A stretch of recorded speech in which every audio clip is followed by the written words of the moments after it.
So a very good morning to you and a happy new year from everybody here in Teagasc and from a very frosty but dry Galway.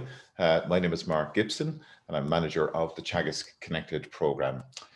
I think we were all hoping that we'd be in a different place in relation to the COVID-19 pandemic at this time, but we know the figures are at a very precarious position at the moment, and we do hope that you're keeping safe and well wherever you are joining us from today, and that perhaps we can look at using this lockdown as an opportunity to learn more about what we can do to improve the sustainability of farming in Ireland.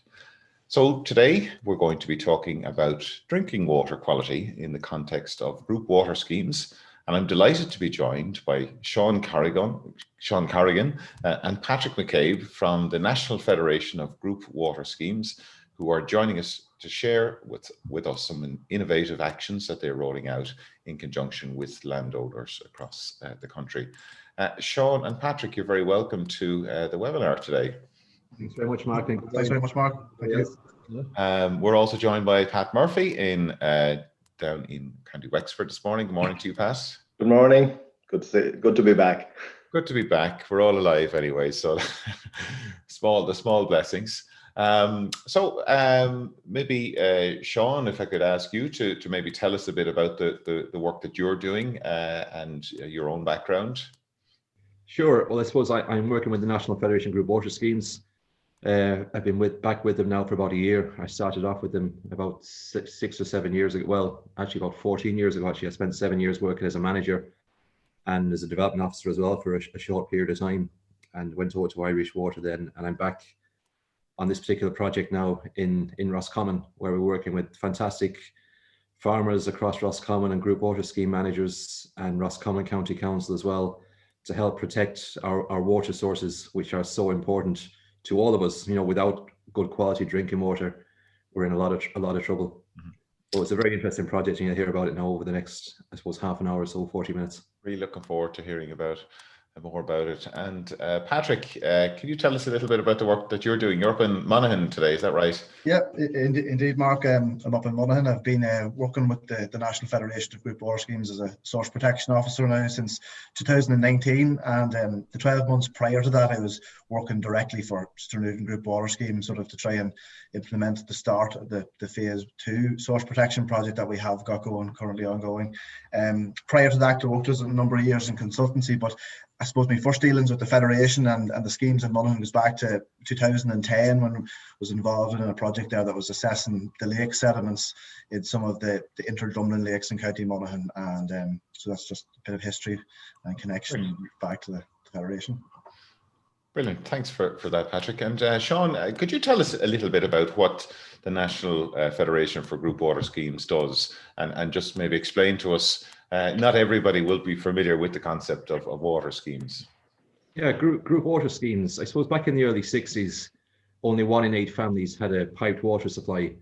So communities came together, they put money together, they got grants from the government, and they put in their own group water schemes. So we have a very close association with the farming community, because without the farmers, the pipes would have nowhere to go.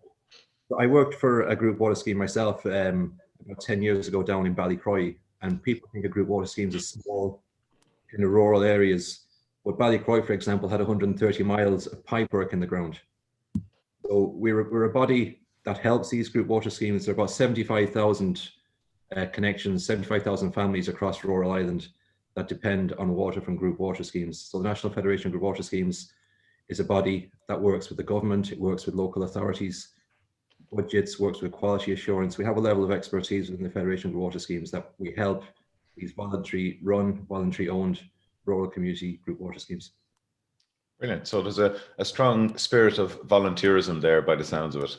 There is, yeah. Like, a lot of these group water schemes that, if you think about it, there's 75,000 families across rural Ireland that depend on volunteers. You have boards that are set up. Every group water scheme member has an equal share. They're cooperatives. So, there's a very strong sense of buy-in and ownership within the group water scheme sector itself, which is very helpful for ourselves when we're implementing these source protection measures. We're not coming in as an outside body. We have very, very strong managers in a lot of our bigger group water schemes across the country.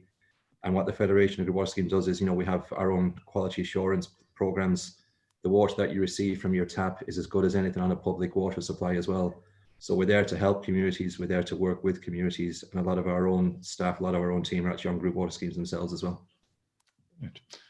Okay, so what we'll do is we're going to have two presentations this morning. Patrick, you're going to start us off. So if I could ask you to share your screen with us. And just while Patrick is sharing his screen, just to remind everyone that you can send your questions to us using the Q&A tab at the bottom of your screen. And also that today's webinar is brought to you by Teagasc in collaboration with Dairy Sustainability Ireland, Food Drink Ireland, SkillNet, and also the National Rural Network. So Patrick, we can see your screen okay there, so we'll hand over to you. Yeah, great. Thanks very much, Mark, and thanks very much for having us on this morning to talk about some of the source protection works that's ongoing within the National Federation of Group Water Schemes, and particularly this morning we'll focus on the source protection pilot projects that have been running since 2018. Yeah, so just, I suppose, to give a bit of a background to the Federation, it was founded in 1987 and it was very instrumental in rolling out the Rural Water Programme, which was agreed in 1998. And what that does is, what the Federation are here to do is to try and help administer some of the grants that are given to community-owned rural water schemes. And with that, we have other responsibilities. We try and encourage schemes to future-proof their schemes from a source protection perspective, try and encourage them to adapt biodiversity and climate adaptation measures where they possibly can, but also to give them a bit of guidance and support and training on the quality assurance that's needed to deliver a safe and potable drinking water.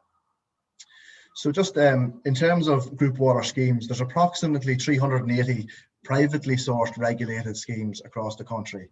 And I suppose over the last 10 years, the key focus from a source protection perspective has been the development of what's called phase 1 preliminary source protection plans. And to date now, we've probably got about 95% of the schemes, the regulated schemes in Ireland, have completed this. And what the principal output from that was, it meant that schemes knew where their drinking water was coming from. For surface water schemes, they had their catchments delineated, while for groundwater schemes that are abstracting from maybe boreholes or springs, they had their zone of contribution delineated. Following that exercise, we've seen that the type of source out there was quite variable in terms of type, catchment characteristic, and indeed the raw water quality.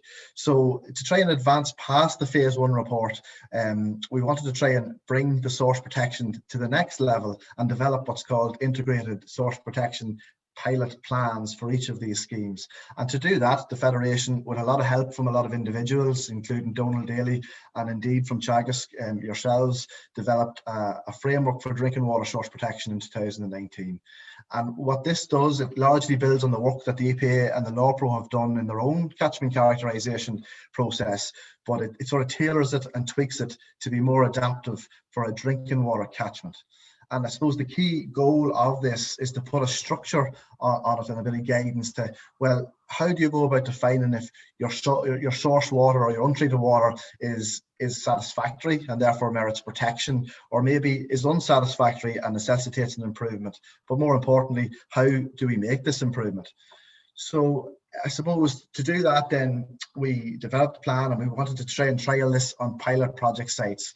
And as opposed to running through the list of the various stages that you run through within the framework, I'm going to give a couple of slides now this morning on how we done this for the Sternuden Group Water Scheme, give practical examples of how we done it for the Sternuden Group Water Scheme. The Sternuden Group Water Scheme are a surface water supplied scheme, and I'll be focusing on that this morning, whereas Sean is working over in Roscommon and Westmeath on groundwater supplied schemes. So the very first stage, what we do before we do anything else, and it might seem like an obvious step, is we look at the untreated water quality. And within our framework, we've set guide values on the key parameters and what we need to look out for.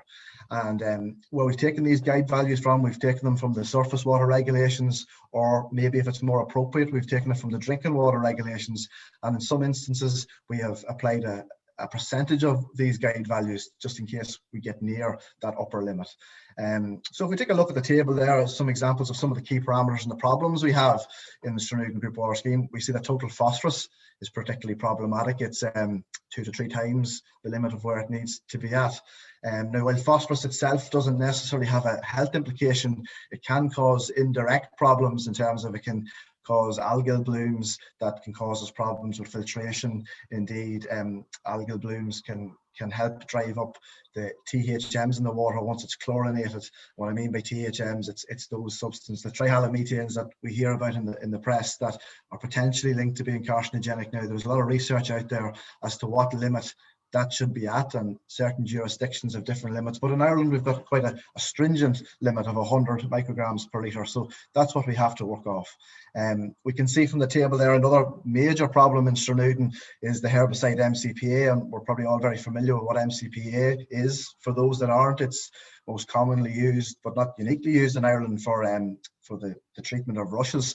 And we can see there that we're numerous times above our guide value. And why this is so critical to group water schemes, and in particular the Sternuden group water scheme, is because whilst it's a good, complicated and a sophisticated treatment system that the scheme have in place in Sternuden, it isn't capable of taking out, or wasn't designed to take out, those acid herbicides. And to do so and to retrofit the plant would cost an awful lot of money. So that's why source protection is so important to us. I suppose that's all the bad news. It's not all bad news. We look there, we see our ammonium and our nitrate aren't particularly causing us a problem, and the average annual concentrations in our lake aren't just a cause for concern just yet. And maybe we'll talk about that and why that is the case as we walk through the slides. So now that we know what the problems are, we need to try and figure out where are the problems coming from, and we have to go out into the catchment to do that. And this is just a screenshot of the Sternuden Group Water Scheme catchment, which abstracts its water from Whitelock outside Ballybay in County Monaghan. It's quite a large catchment. It's about 125 kilometres squared in area. It would be one of the largest catchments from a group water scheme perspective, and it was decided that this was a good, robust scheme to pick when we were trying to do our pilot project, because of the size and the complexity, and indeed because it has pressures not just from agriculture but from urban wastewater and from domestic pressures as well. Now, the Whitelock itself is positioned down here to the western corner of the catchment, and there's two significant tributaries that feed into it. Number one being the Dromore River, which comes in from the north, and number two being the Loch Major stream, which comes in from the east. Now, when we move out into the catchment and to our sample and monitoring stations, we have to try and look and see, well, what is exactly going on? And if we look at the green boxes down here in the Loch Major stream, we can see that the concentrations of orthophosphate in these particular sampling points are below the limit that needed for good status. So therefore, from a phosphorus perspective, they're at good status. But then if we look at the upper reaches or the headwaters of the Dromore, the yellow boxes, we can see that particularly at this sampling point, the Derry Valley sampling point, it's almost twice where it needs to be. And this particular catchment, for future reference, we call this the Derry Valley subcatchment, which makes up the upper Dromore. So all of a sudden, we're starting to build a picture as to where maybe our problem is in this 125 kilometre square catchment. Just to give a snapshot, the other problem from our table of what we have in the lake has been a problem is the MCPA. This is a snapshot from a sampling round that was completed in June of 2018. Now, this particular figure of 4.6 would be on the very upper scale of MCPA exceedances in the country. Just to put it into perspective, the drinking water limit is 0.1 micrograms per litre. Now, this would have been taken back, if we remember 2018, it would have been drought periods, so there would have been very low dilution in that particular river that was causing such a high spike. But even at that, there was probably some direct input there and mismanagement going on to cause it to be such a level. But if we look at the results and sit back, it's probably painting a similar picture to the phosphorus. It's this particular Derry Valley subcatchment that's causing us an issue, as the levels recorded over in the Loch Major stream side were a lot lower. And just to walk through it, we see that it's at 0.46 here in the Dromore River, and as we move on down in through the Ballybay wetlands, it gets further diluted by this water, uncontaminated water, should we say, from the east. And then it moves on down to 0.7 micrograms per litre, and then into the lake itself, and it's further diluted to 0.5 micrograms per litre. But even with that dilution, that's still 5 times the limit that we need to be at. So now that we've looked at, well, what are our problems, potentially where they're coming from, we need to ask the question, why? And to do that, we look at the susceptibility maps that the EPA have produced. And I suppose just to explain this particular image, there's two very prominent colours on the screen there. We have a dark brown, which represents high susceptibility losses to the near surface flow, basically meaning it's very vulnerable to overland flow. Whereas the yellow is represented by more freer draining soils, and it's less susceptible to overland flow.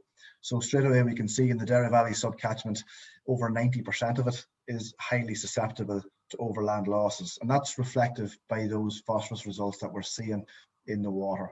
Conversely, the Loch Major stream, where we're not getting the phosphorus exceedances, you know, it's down to the fact of being partially the fact it's been a lot more free draining.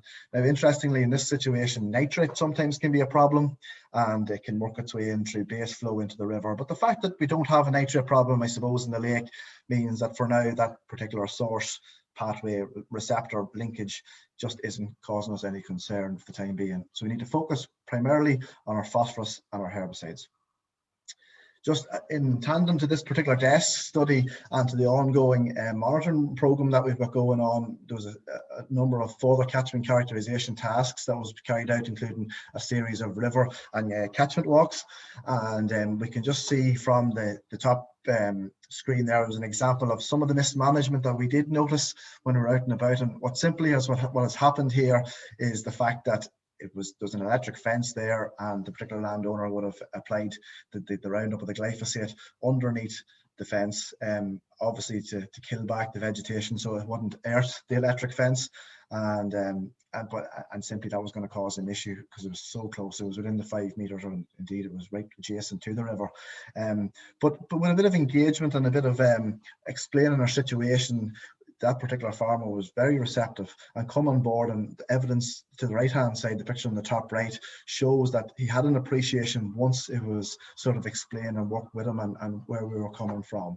Now, the bottom left hand image is a scene no doubt we all see across the countryside. It's the yellow or the red grass running up alongside the roadway or the entrances, and it's paramount across the country, and it's causing an issue, particularly in County Monaghan in a catchment like this where there's a very high drainage density.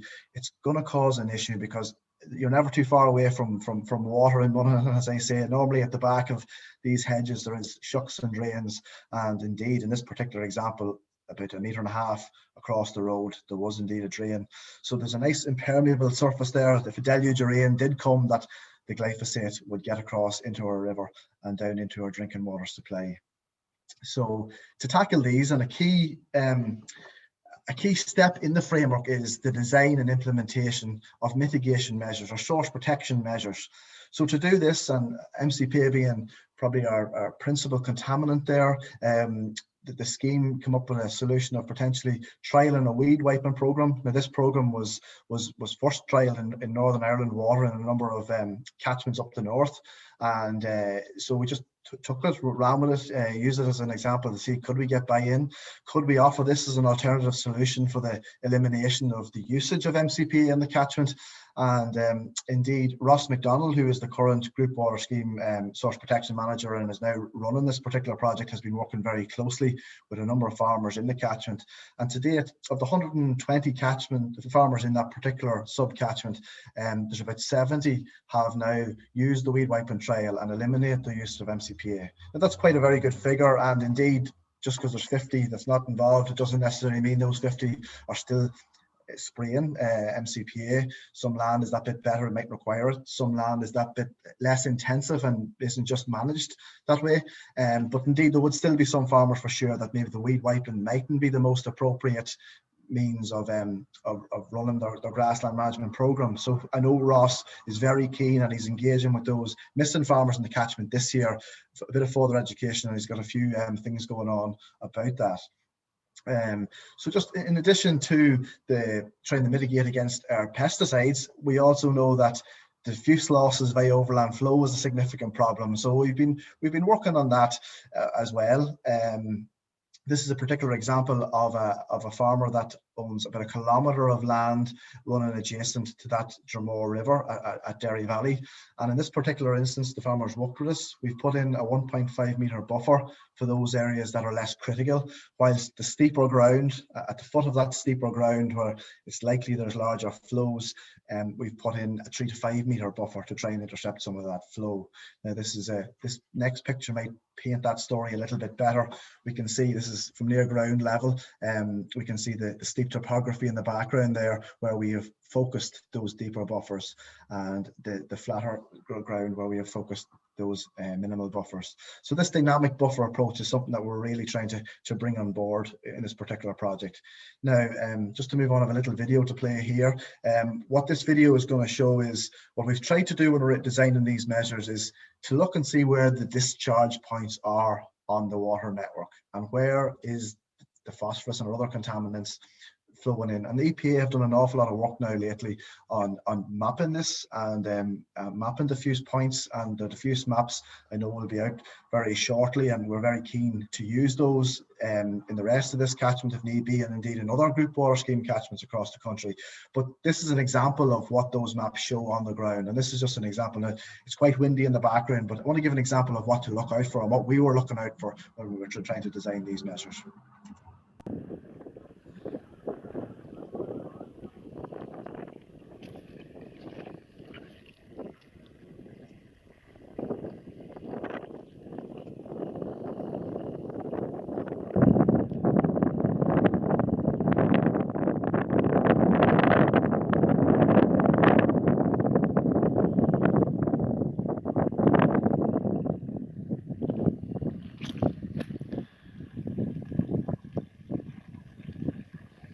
Now, just in that particular video there, we see that it was after a heavy rainfall event, as evident by the bit of pluvial flooding there in the actual field. But you can notice that the discharge point was quite localized. So therefore, when we're designing measures, that's the area we target our deeper, more dynamic smart buffer, and we can relax it back in the rest of the particular water course. And in this particular instance, it's also very interesting the fact that this was a drainage channel. The flows weren't actually going into the Dromore River itself. It was to a land drain or a drainage channel that was then flowing into the Dromore. So it also leads to the question that we need to consider the drains carefully and not just the obvious water channel that might be marching the land. This is another example of a worked solution with a landowner to try and tackle diffuse pea losses in the catchment. Now that southern field there on the screen, we had identified as a critical source area, and particularly to the south of that field. So what we've done in that area, the blue line represents the river channel, and in between the meanders on the river channel, you can see the green highlight, the green hatch there. That's where we put extended buffers and relaxed it for the remainder of it. And what it meant that we could keep the fence straight and keep tension in the wire. And this is something that the landowner had helped design with us. And it also meant that from a perspective of the landowner, it looked as if they weren't losing as much ground as would have to be if that was a more uniform buffer. So it looked as if it was a very palatable solution to the landowner, whilst it was also serving our purpose and potentially intercepting any overland flow. Now, within those areas, we are proposing to plant willow, and the reason for that is that it can be cut back on an annual or a biannual basis to take the phosphorus back out of the buffer, and that it doesn't cause us a problem down the line, and the fact it acts as a source in itself. Now, this is something that the Group Water Scheme in Stranooden have committed to do, and Group Water Scheme Manager James McGlone has put it on the agenda, and Chairman Paddy Ward have put it on the agenda. Source protection strongly on the agenda now, and this is something that they see as something that's just now as important as maybe fixing a leak or adding a new connection to the scheme. Where possible, we have tried to adapt existing environmental measures, including the native woodland and the woodlands for water. In this particular example, this is what's planned. In this particular example, we see on the right hand side we have sediment issues there, the bank erosion and hydromorphological pressures. So the undisturbed setback that comes with the woodlands for water programme was a very obvious choice in this particular instance. And in addition to helping restore that bank, it will just 0.23 hectares of woodland there to also intercept any overland flow. Now, monitoring progress, a key stage to the framework is to keep monitoring to make sure, number one, that we don't have future problems that we're unaware of, but number two, and maybe just as importantly, that the measures that we have put in place, we can evaluate to make sure that they're making a difference. Because if they're not, we need to go back and tailor it and tweak it. And just if, for example, in the Sternuden catchment, we still have exceedances in MCPA, despite the fact that we have such a good buy-in. Now we can see some improvements in it, but there's still problems. But what we need to do now is to sort of go back and look at some of them unmonitored tributaries in the Derry Valley catchment, maybe focus some of our resources to sampling in that area, as opposed to now the areas we know there's not just quite the same problem. So that's something that's very, very important. And just to finish, I just want to draw your attention to a handbook on source protection and mitigation actions that the Federation, again with the help of an awful lot of people, developed. Donald Daly developed before Christmas there. There's actually over 50 references to material that was produced by Teagasc and the Department of Agriculture themselves. And this handbook really is pulling all those actions together in one place that we can hope now that schemes, and indeed anyone else that's working in this particular sector, can use to try and promote source protection in drinking water catchments. And finally, just want to, before I go, draw your attention to the EPA mapping and the catchment maps. The ZOCs and the surface water catchments for all group water schemes that have been completed to date, and they will be updated in the coming months, are available on that. So if anybody is doing any work and they would like to check to see, am I in a drinking water catchment, that is your first protocol. So thank you very much for listening, and that's the end of my presentation. That's great. Patrick, thanks very much for excellent presentation. And in case anyone is wondering what ZOCs are, zones of contribution. Sorry, zones of contribution, exactly. My apologies. Okay, yeah. So Sean, we're going to go straight into your presentation, and we will take questions afterwards. So if you do have any questions for both our speakers, please do use the Q&A tab at the bottom of your screen, and we'll hand over to you now, Sean. Can't hear you there, Sean.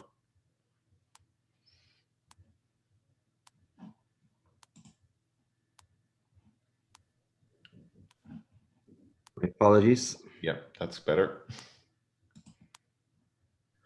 Now, I suppose following on from Patrick there, I very much came in, I suppose, a bit later to the party when the framework had been done up and these individual source protection programs had been organised for the Roscommon area.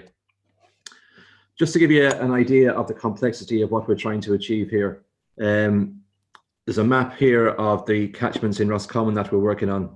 We can't actually see your screen, Patrick, if you might reshare your screen with us. Is it? Sorry. We had it a minute ago, and you just might need to reshare. Okay. Sorry, not the best laid plans.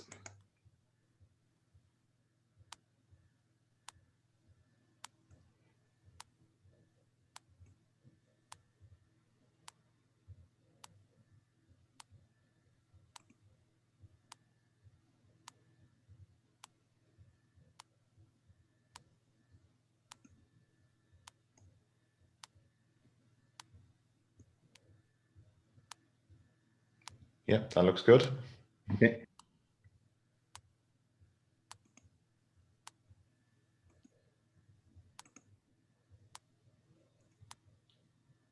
No, my apologies about that.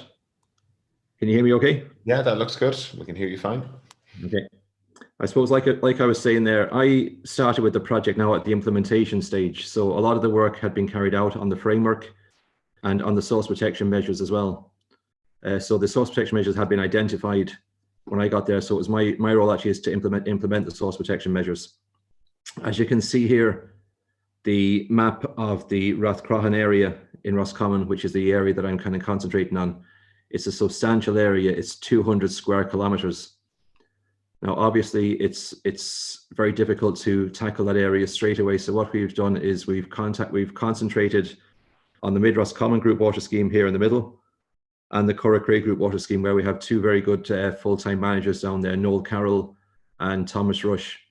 And I think what's very important for ourselves as a Federation of Water Schemes is our local connection with people on the ground, with the farming community on the ground. And I think it's an area why the project is going to be successful is because we have such a close tie with the local community. It's not somebody from outside coming into the community, it's people within the community themselves working to get projects done. Now this little circle here on the top right hand side of the slide just shows the interconnectivity of everything within the catchment, and it was a diagram taken from on Mishka, and it just shows the interconnection between water, our ecosystems, soil, and the environment as well. You know, by protecting one of these things, by protecting the soil, by protecting the ecosystems, we're also protecting water as well, and that will become fairly evident in my own presentation as it goes through. So the principle of our project itself is a principle of mutual respect, working with the farming community and with the wider community as well. As I mentioned earlier on, without the farming community, we would not have a piped water supply in many, many parts of rural Ireland. The farmers were, I suppose, integral to setting up a group water schemes many decades ago. They allowed us to put their networks within their farms themselves to allow us to get piped water to families and to farming communities as well. And we work not just with the farming community, but with the wider community as well, as I'll explain as we go along. I suppose most stories kind of start at the beginning, but I just want to kind of show you this slide. It's really at the end of our presentation to show you what we've achieved. And I'm going to tell you how we achieved it now as we go along. The Mid-Roscommon Group Water Scheme, some of our mitigation measures, we've 4 kilometres of fencing on the Mid-Roscommon Group Water Scheme to protect drains, to protect rivers that lead to our water source. And the Curragh Group Water Scheme, we've 2.6 kilometres, which are due to be put in after Christmas when the weather gets a bit better to go out on the land. Now the farmers in these particular areas as well haven't just allowed us to put a fence along the drains along the rivers to protect the water courses. They've also given us a 3.5 metre buffer zone as well to protect from nutrient runoff, from slurry, from chemicals as well. And there's a biodiversity element to this project as well. It's not all about fencing. This is one of our first farmers to get involved, a guy called Edward Payne. Edward and his wife Jennifer, their son Ben, and their dad Jim. There was actually no need for any cost measures to implement source protection measures on their particular land. What they have done is they've reduced inputs in particular areas, which has been very, very helpful to ourselves. So not every measure has to be about fencing. You know, there are a lot of measures that can be done on farms as well that don't require any actual cost. And this is very beneficial to us. And we also have a lot of help from Kieran Kenny from the ASAP program, who's been great at giving us some kind of guidance. And we actually learned a lot from Edward and his family as well doing this project. When we first started out, we wanted to find out what the barriers were. So we went out and we spoke to about 13 farmers across the catchment in Roscommon and listened to what their concerns were about implementing source protection measures, and also listened to, you know, what they wanted to do. So some of the farmers felt there was an isolation and that there was a blame game. They felt that certain people, certain elements of society were pointing the finger at farmers and blaming them for all that is, I suppose, negative in rural Ireland for pollution. You know, and we know that's not the case. We know that the farming community are there to help us implement what we're trying to achieve. They also felt that there was a knowledge gap, not just amongst themselves, but also amongst ourselves as well. Like, you know, they felt that we didn't know a huge amount about farming in certain circumstances, but they also felt themselves that they didn't know exactly what they had to do to protect their water schemes, to protect the water courses. There was also practical worries as well about delays in farm payments and worries about loss in farm payments as well. Like if they were to implement measures that took land away from their own production, you know, to put in buffer zones, to put in riparian areas, they were worried that there could be a delay, or they were worried that there could be a loss in farm payment. And we worked very, very closely with the department on this to reassure the farmers on the projects that we're working on that there won't be any delays or any losses. But the positives that we found as well, that they wanted to engage, they wanted to get involved, but they also wanted clear direction. They wanted to know exactly what they had to do so that they could improve the quality of their water sources. This is the Curragh Group Water Scheme, and one of our managers there, Thomas Rush, a fantastic community guy, works very, very well in his community, very well known, very well respected. And as I said earlier on, I think having group water scheme managers, group water scheme boards within the catchments has been a fantastic help to ourselves. You know, these people are well known, they're well respected, they know people to talk to, they know the lay of the land, and it's not somebody coming in from an outside organization. This slide actually shows the interconnection of what we're trying to achieve in our catchment. The red line here is the Curragh Group Water Scheme catchment. So everything that happens within this area here will have an impact on the quality in our water source. The blue dots are 3 swallow holes. And as Patrick mentioned, you know, I'm working in a karst area in Roscommon where groundwater, now it has the complexities as well of being fed by surface water, but a lot of what's happening in Roscommon is actually happening underground and we cannot see it, which makes it even more complicated. Now the yellow dots here are locations of beehives. And what we did in Roscommon, we introduced a program called the Let It Be project, where we gave farmers beehives, bee equipment, bees, and a mentor as well for a 2-year period. And what the Let It Be project has done, it's given another level of awareness. And as Thomas Rush said himself, like, you know, if we can protect bees, we can also protect our water sources as well. Like, you know, if you have a farmer, you give him a beehive, he has to create a habitat for that beehive for the bees to survive. He has to be careful of the inputs onto the land, pesticides that they use. And what we're finding on the Roscommon Group Water Scheme, the people that we're giving beehives to are going out and they're talking to people within their local community about the dangers that pesticides can pose. Here are some of our Let It Be families. Kelly's, the Nallies. Nallies a fantastic family that we work with on the Mid Roscommon Group Water Scheme. Some of their young children are actually beekeepers as well. And they're doing a young, Sarah, one of the ladies there, is doing a young scientist project about the damage of domestic pesticides. The Paynes here, when we gave them their beehives, Edward and the son, we went down, we were putting the beehives in place. Ben, who I think was 8 or 9 at the time, asked the question, what do bees eat? And their dad, Ed, asked, you know, what does them damage? So by educating people on the damage that pesticides can do to bees, we're also having a direct impact on the water quality within the catchment itself. Anyone that's taken part has also got one of these plaques. It's displayed very proudly on their front walls, their front gates. And it's actually led to a lot of conversations in the local community as well, a lot of interest. One of the areas that I highlighted when we spoke to farmers is they felt that there was a lack of, I suppose, that there was an isolation and that there was a finger being pointed at them in certain cases. So we developed a program to educate the wider community on what they can do to help to protect our water sources as well. Roscommon is a karst area, and anything that you spray can go straight down through the ground and end up in your water course. So we developed a program called I Planted a Tree and My Garden is Pesticide Free. And this was kind of championed by Noel Carroll, our manager on the Mid Roscommon Group Water Scheme.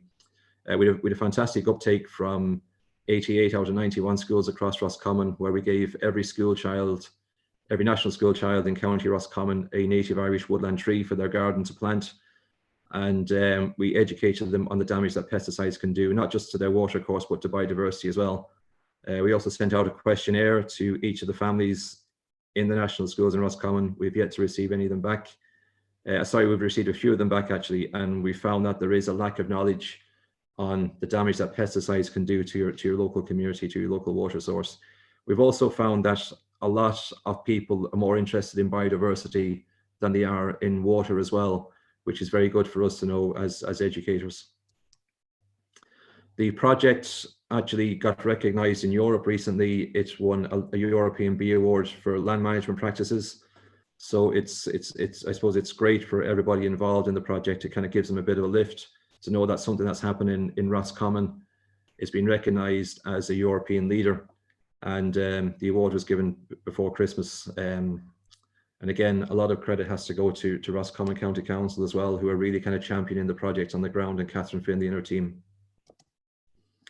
We don't just, I suppose, raising awareness is one of the big issues as well. We wanted to instill a sense of pride into what we were trying to achieve in the community.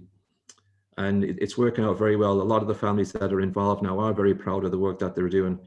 So we developed an education campaign to go to local marts. We did an hour slot on a local community radio as well, where our farmers and group water scheme managers and ourselves spoke about the work that we're doing across the county. Catherine Finley, Roscommon County Council, is championing the work through the local councillors as well. It's very important. Local councillors carry a lot of weight across counties, and it's important that they're aware of what's happening as well.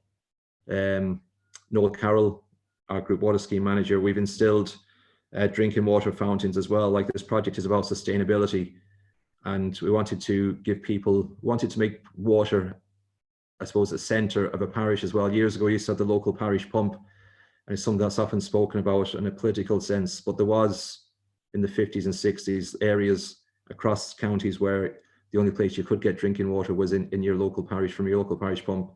So we put a modern day version back of our parish pump in areas across Roscommon as well. I suppose just to go back to this slide here, I think it's important to kind of let you know how the project has developed. I have the farmers kind of numbered here as they came on board on the program. I just wanted to let you know how that occurred. Farmer one, we actually approached the first farmer number one on our scheme to get involved in the project, and he put up a post on Facebook, and farmers 2 and 3 actually read about the post on Facebook, and they came and talked to us. They in turn then went off and spoke to farmers 3, 5, 6, 7, 8, and 9. So, you know, this is very much a farmer-led project on the ground. So, you know, we kind of point the directions in which we want to go, which we want the mitigation measures to take place. And a lot of the work is being kind of spread by word of mouth by the farmers on the ground themselves. They're seeing what their neighbours are doing, they're talking about it, and they want to get involved, which is fantastic for ourselves as well, because we feel this is the key to a sustainable project. It's not being driven by an external body, it's being driven by somebody local within the community itself. We also received a call there just before Christmas from a group in Colleglin, which is about 30 miles from this project. They heard about our project on the radio. They wanted to get involved as well. So, you know, we think that what we're doing is working. We're seeing farmers wanting to get involved. And the motivators that we're seeing as well is, you know, it's not just about protecting the local water supply. The farmers that have got involved, that have been given bees, they want to provide a habitat and food for their bees. And by providing a habitat and food for their bees, in the case that I showed you about the fencing in Mid Roscommon, they've also provided riparian zones as well to protect our water supply. So the benefits for the farmers is to have a habitat for their bees. The benefit for us is we have an improved quality of raw water, drinking water. One of the farmers as well wanted improved biodiversity. He wanted to, I suppose, go back to his youth where he kind of felt that, you know, that hedgerows had been lost across a lot of farming areas. He wanted to put in new hedgerows, he wanted to grow wild meadows. He just wanted to bring himself back to when he was a young fella, and when he could hear the bees singing. He spoke about driving from Roscommon to Dublin years ago, and by the time he got to Dublin, his windscreen would be covered in bugs and insects, and that's not the case anymore, and he missed that. And other farmers just wanted to help the local community and wanted to help their neighbours. So there are lots of different motivation factors as well. It's not just about protecting our water supply. We have to find out what motivates the farmers to get involved. I suppose finally, our next steps are, I just wanted to acknowledge Kieran Kenny actually from ASAP, who has been a great help to ourselves. We're not farmers, and one of the things that was highlighted to ourselves when we went out speaking to the farming community was, you know, we weren't farmers. And it's great to have somebody like Kieran Kenny that we can kind of call on for advice. And Kieran is actually working with a lot of the contractors in the area now. He's doing a survey with them, trying to come up with an educational program for the contractors in the area to talk about setback distances for slurry, because we have one of our biggest problems within the area is very high levels of E. coli. A lot of the garden centres have come on board with us to, I suppose, give information to families about non-pesticide products that they can use in their gardens. Catherine Finley, Roscommon County Council, is working hard within the local authority itself to highlight the problems of pesticides and to see if we can come up with alternative solutions.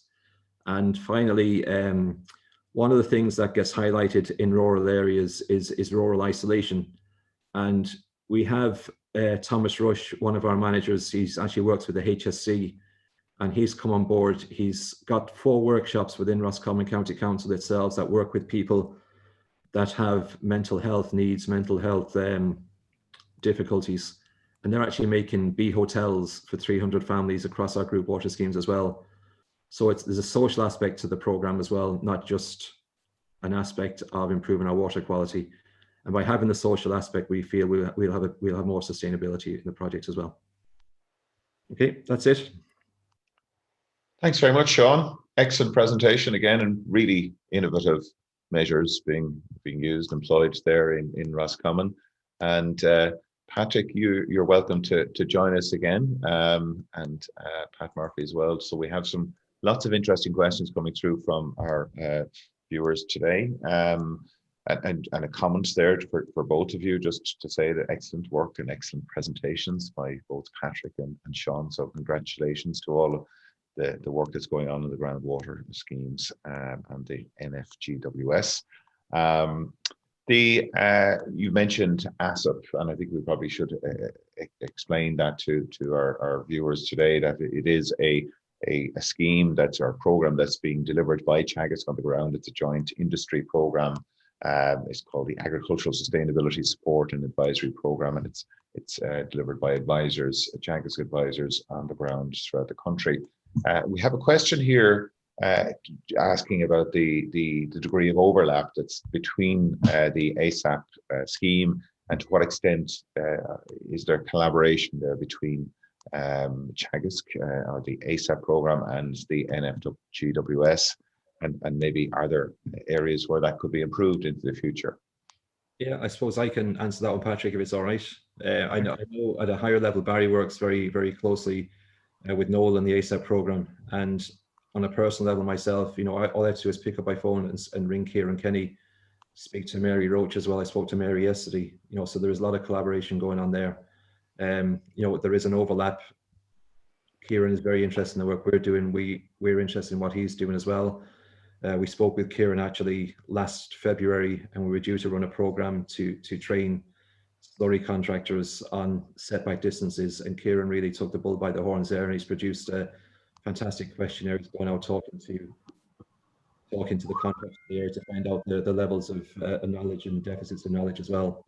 So there is a big overlap there, and this project is all about collaboration. It's about working with everybody who wants to get involved. The more people that get involved, the more chances the project of being a success.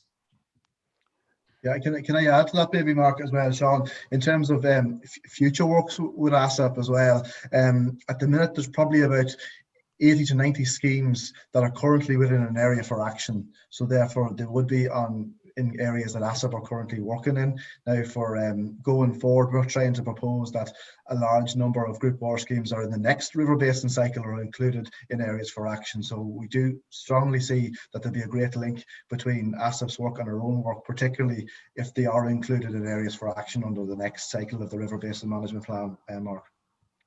Thanks for that. Patrick, you shared a slide there showing the weed wiping that's going on there in Monaghan. Could you just tell us a little bit more about that in terms of the funding behind that? Yeah. And there's a question here that it says weed wiping for 70 farmers that took it up. So did the program get an approved contractor and use local weed wiping contractors?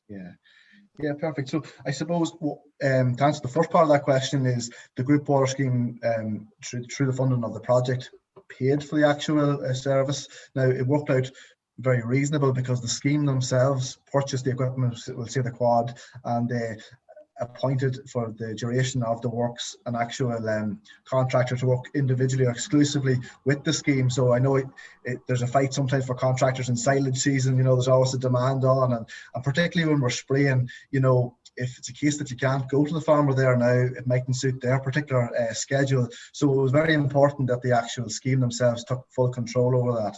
And in terms of the legislation and the qualification of it, it was a fully approved individual or individuals that were operating the machinery.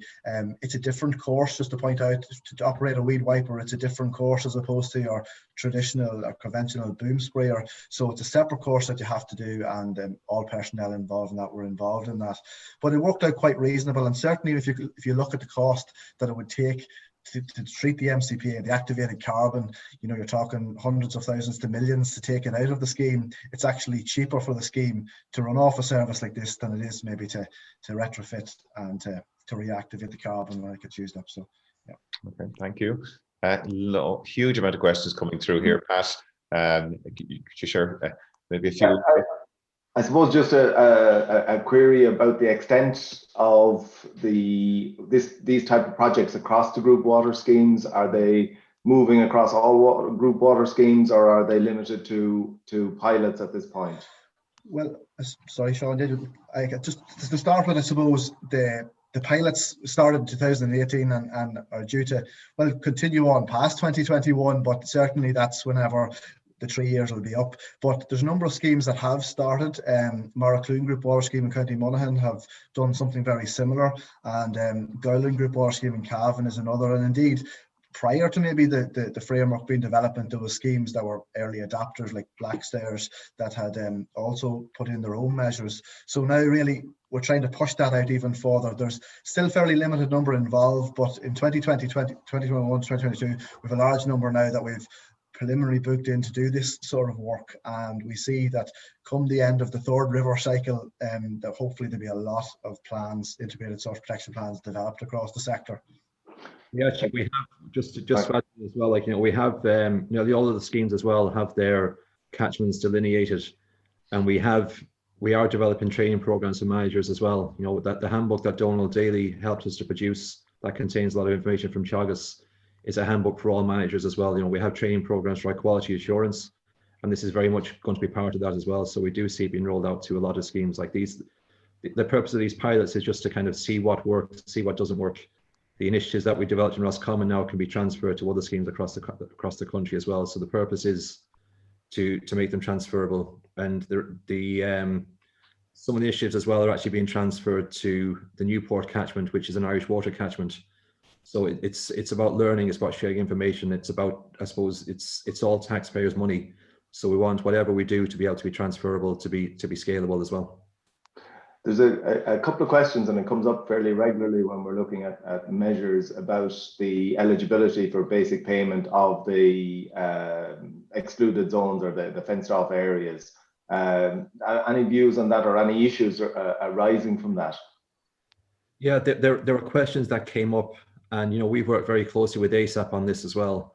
And I suppose the guidance that we've been given for our source protection projects is, if there's a need to protect your water sources, and if we can get sign up from the ASAP program, then there's going to be no loss in basic farm payments.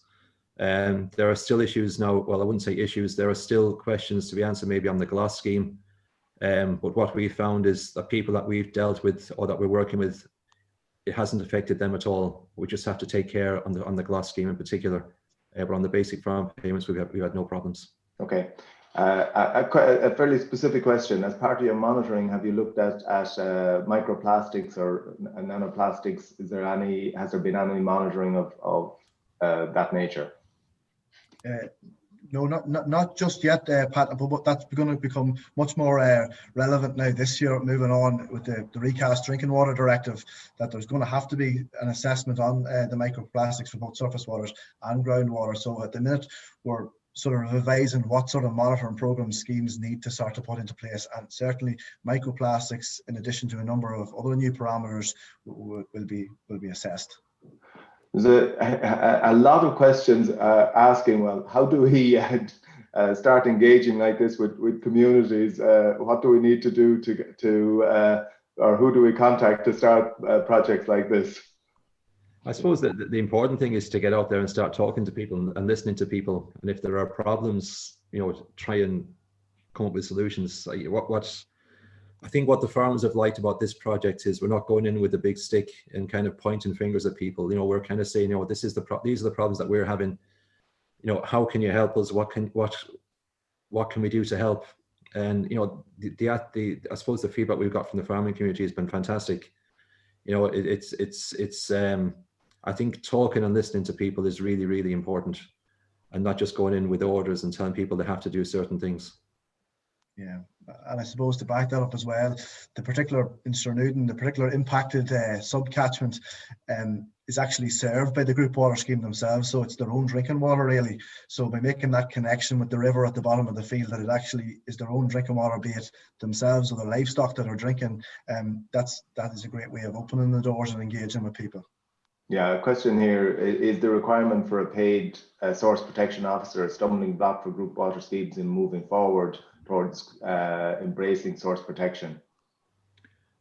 Well, I think time is always a big concern as well, but I suppose it's education. We've some fantastic managers on the ground, and what we have to try and do is we have to try and educate our managers to have source protection as part of their daily duties as well on the ground itself. It's the impact that problems within the catchment can have on your drinking water supply are massive. So it's important that, you know, source protection becomes part of a manager's daily work. And I suppose the education program that we hope to run out to our managers across the country will highlight the need to include source protection in their daily roles as well.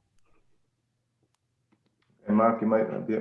Yeah, there's a comment here from Eddie Burgess, who's the manager of the agricultural catchments program, and he was just saying that that 2 of the catchments with the best water quality are the only ones with group water schemes. So I suppose it's a reflection of the attention that's given to water quality in those areas, or how focused people are on it. I know we've largely been talking about water quality today, but in terms of water quantity, we have seen over some of the past summers shortages in some parts of the country. Is that an issue that you're coming across, or is that something that you're seeking to tackle? Because I know from my previous experience with water quality, I know as you try to extract more from a well, you're drawing from a wider zone of contribution, and of course that brings additional risks with it. Maybe you'd like to comment on that. Yeah, indeed. Like in terms of water quantity, the droughts, I suppose, where it becomes very vulnerable. Some of our schemes down in the south, maybe where there's more of a problem with the nitrate. It's very important, therefore, that we get the source protection measures right in them particular areas, because the fact that the water levels are dropping means there's less dilution and our nitrate levels are going up. So it comes back to actual source protection again, in terms of getting source protection measures right in adverse climate. And therefore, in terms of water quantity as well, too much water can also be a problem in the catchment as well, you know, from flooding and different problems that flooding can cause. So it's very important that as part of this project, we're trying to implement more woodland and biodiversity, and to encourage that the degradation of bogland doesn't happen, that, you know, that there is these sinks in the catchment that can hold up the water and basically not cause source protection issues. And indeed, some of the Dromore catchment is quite prone to flooding, as we've seen in that video. So you have to consider that when we're putting in our buffer strips and our fencing as well, because there's probably no point in doing it if it's going to go down the river in the next flood event, really, like, you know. We're very cognizant as well, Mark, about leak detection and reducing water usage as well. So we have education programs on water usage, water demand. The group water schemes are actually metered as well, which we find is a great help to ourselves. You know, we know where the water is going. I know it's a topic that probably wasn't the most popular a number of years ago, but the fact that we have meters on our supplies is very helpful to ourselves as well. And I suppose one of a scheme in Multifarnham, which is part of the source protection program in Roscommon, I know it's a Westmeath group water scheme, they actually have problems with water quantity, water demand in the summer. So to help their source, they've got a leakage detection program as well. So, you know, it is something we're very cognizant of as well. We are just about to see a review of the nitrates directive, the common agricultural policy with associated agri-environmental schemes. Are there any measures you'd like to see appearing in those two vehicles for change? I mean, what you're doing obviously is a great example of working on the ground with farmers, a bottom-up approach. But are there measures that you think could have an impact on water quality in Ireland, or have high impact? Yeah, well, I think maybe if we take the Stranraer example again from a phosphorus perspective, the way phosphorus works in an overland flow, if you want to intercept it, you need a sufficient size of buffer. And at the minute, I know a lot of schemes out there would have standard uniform buffers of 1.5 or slightly greater in some schemes. To intercept overland flow, that probably won't be enough in certain cases, certainly in the more intensive overland route paths, it won't intercept the flow. So I think there needs to be more consideration maybe given to the smart buffer and the dynamic buffer approach, whereby in certain parts of the land holding that the buffer is extended out and maybe it can be relaxed in other areas, and that also might be a trade-off in the fact that the farmer or the landowner won't lose a uniform set of land, but it can be, you know, better designed on a site-by-site basis. Now, I know that can be quite tricky, it could take a lot of resources to do that, but I suppose that's where the agricultural advisors come into play as well, with their expertise and that sort of methods. Can I just add briefly as well? I think it's important as well. Like, farmers have families, they have people to go to college, they have bills like everyone else. I think it's important as well that measures that are introduced to protect everybody has to come from somewhere, and that farmers aren't penalised financially for doing things that are over and above to help protect our water sources as well. We have to produce food, we have to feed families, but we also have to look after the environment as well. So I think it's important that all of these things are taken into consideration, and that, again, it's not a big stick approach, it's not a finger pointing exercise. It's by working with people, listening to people. And I suppose there was a term there used, the bottom up. Like, I think on the ground, I think we have to kind of reverse that around. And I think it should be from the top up. I think, the farmers should be, the people working on the ground should be classified as the top.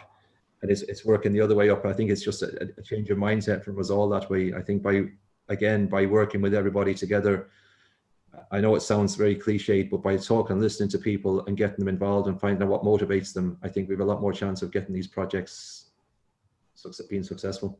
There's a question, you talk about turning things around and bottom up. You mentioned earlier the assistance you've got from Irish Water and from the county councils, but are the Irish Water and county councils starting to look at what you're doing and starting to learn from them in terms of the approaches they take for the sources that they are using? Yeah, well, we're going to replicate parts of this in the Newport catchment, and I suppose Irish Water, lent me or sent me over to the Federation as well for a year period initially, and it's extended to a 2-year period. So, there are very strong bonds there. I think they do recognise the role that the National Federation of Group Water Schemes has, particularly in rural Ireland, and our close connection with the farming community, our close connection with people on the ground. It is important to say that some of the farmers that have got involved in this initiative don't actually get water from our group water schemes. They get water from the public supply as well, but they still want to do the bit for their neighbours as well. So, there is a strong sense of collaboration, and there is a real sense, that we are in this together and we want to learn from each other. Yeah, I just add there, in terms of the stream project, Monaghan County Council have been very supportive of it. Indeed, actually, before we came into the catchment, they had done some of the works with the landowners themselves in terms of testing the soil and various bits and pieces on the importance of lime in your ground. And as part of this project, they've been very helpful to Ross McDonald and to James McGlone in the erection of signage around the catchment to make people be aware that you're in a drinking water catchment. And indeed, Ross has been liaising with the council about and the tidy towns and some of the more community groups about the application of pesticides in a domestic setting. So we've been getting a lot of support from those particular organisations for a number of problems as well. Okay, I'm afraid we're going to have to leave it there. Patrick and Sean, thank you so much for your time and the excellent work that you're doing in your catchments. Great example of maybe top up approaches, as you quite rightly say, Sean, and using nature to support what we're trying to do at a catchment level. So thank you again. Just to let you know that next week we will be speaking to Dale Cramond, who's working in the Department of Agriculture, and Dale is going to be talking to us about the new Ag Climatize strategy that the Department of Agriculture has put together, and with the view to reducing Ireland's gaseous emissions from agriculture. So do join us next Friday for that. So finally, I just want to say thank you to our production team, Andy Boland, Catherine Keena, Pat Murphy, and Yvonne Maher, and to all of our partners. And please do take care during this lockdown. And we hope this series is of some support to you during these strange times. And do please send us any feedback you have. And if you'd like to stay in touch with Teagasc, do sign up to the Teagasc Connected Digital program, where you get updates on latest events and publications from Teagasc. So with that, thank you again, and we hope to see you next week.